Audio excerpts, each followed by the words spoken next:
اعوذ باللہ من الشیطان الرجیم بسم اللہ الرحمن الرحیم۔ حضرت ذکریہ نے دیکھا نا کہ اللہ سبحانہ تعالیٰ حضرت مریم کو بن موسم بیل سے خوراک دے رہے ہیں، بن باپ اولاد دے رہے ہیں، تو ان کے دل میں ایک نئے سرے سے امید پیدا ہوئی کہ یہ مریم کے رب ہیں تو میرے بھی رب ہیں۔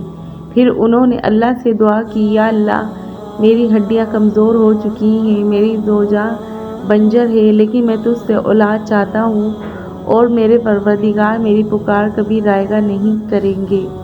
اللہ نے انہیں بڑھاپے میں اولاد دی۔ بڑھاپے میں اولاد سن کر عجیب سا لگتا ہے نا، ممکن سا، یہی تو پوائنٹ ہے، چند وہ ناممکنات کا پیدا کرنے والا ہے، اور تم اور میں ناممکنات کے لیے رو رہے ہیں، یہ بھی کتنی عجیب بات ہے۔ اب دیکھو، جیسے وہ ذکریہ اور مریم کا رب ہے، ویسے وہ ہمارا بھی رب ہے۔ ان کے لیے معجزے ہوئے تو ہمارے لیے بھی ہوں گے۔ وہ اگر پکار کر محروم نہیں رہے تو ہم بھی امید لگا کر مایوس نہیں ہوں گے۔ بس اپنے رب پر یقین رکھو، بہت جلد وہ کن کہنے والا ہے، فیکون ہونے والا ہے۔ بس اپنی پکاروں کی تسبیح کو مکمل کرتی جاؤ، پھر دیکھنا اللہ ہمیں اتنا دے گا کہ اس کی وسعت ہمیں حیران کر دے گی، انشاءاللہ۔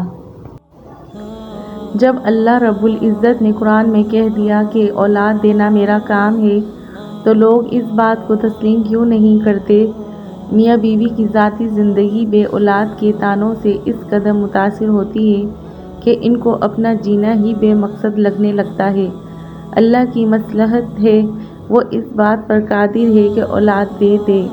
آپ ہمدردی نہ کیجیے بلکہ دعا کیجیے کہ اللہ رب العزت سب بے اولاد جوڑوں کو نیک صالح اولاد دے، آمین۔